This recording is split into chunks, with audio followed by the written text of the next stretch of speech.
गौतम बुद्ध के प्रिय शिष्यों में एक ऐसा भी था जो बहुत आलसी था, परंतु वे उससे भी उतना ही स्नेह करते थे जितना अन्य शिष्यों को।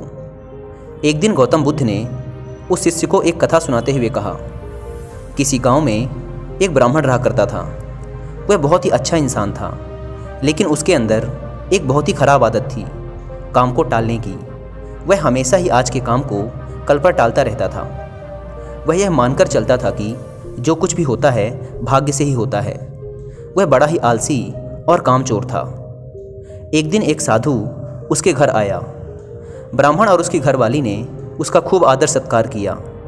साधु ने चलते समय खुश होकर ब्राह्मण से कहा, तुम बहुत गरीब हो, लो मैं तुम्हें पारस पत्थर देता हूँ। 7 दिन के बाद मैं आऊँगा और इसे ले जाऊँगा। इस बीच तुम जितना सोना बनाना चाहो बना लेना। ब्राह्मण ने पत्थर ले लिया। साधु चला गया। उसके जाने के पश्चात ब्राह्मण ने घर में लोहा खोजा। उसे बहुत थोड़ा लोहा मिला। वह उसी को सोना बनाकर बेच आया और कुछ सामान खरीद लाया।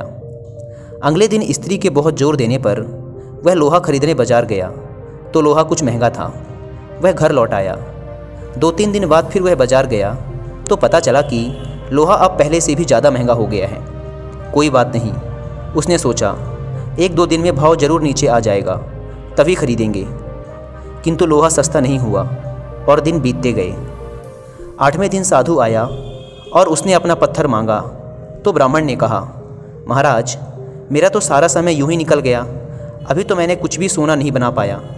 आप कृपया करके इस पत्थर को कुछ दिन मेरे पास और छोड़ दीजिए। लेकिन साधु राजी नहीं हुआ। उसने कहा, तुम जैसा आदमी जीवन में कुछ नहीं कर सकता। तुम्हारी जगह कोई और होता तो पता नहीं अब तक कितना सोना बना चुका होता। जो आदमी समय का उपयोग नहीं जानता वह कभी सफल नहीं होगा। ब्राह्मण पछताने लगा, पर अब क्या हो सकता था। साधु पत्थर लेकर जा चुका था। उसे अपने आलस और भाग्य पर ज़रूरत से ज़्यादा यकीन करने की कीमत चुकानी पड़ी। इसलिए कहा जाता है कि आलस ही मनुष्य के शरीर का सबसे बड़ा शत्रु है। शिष्य अब बुद्ध के कहने का तात्पर्य समझ चुका था। उसने कसम खाई कि वह आज के बाद आलस्य को त्याग देगा।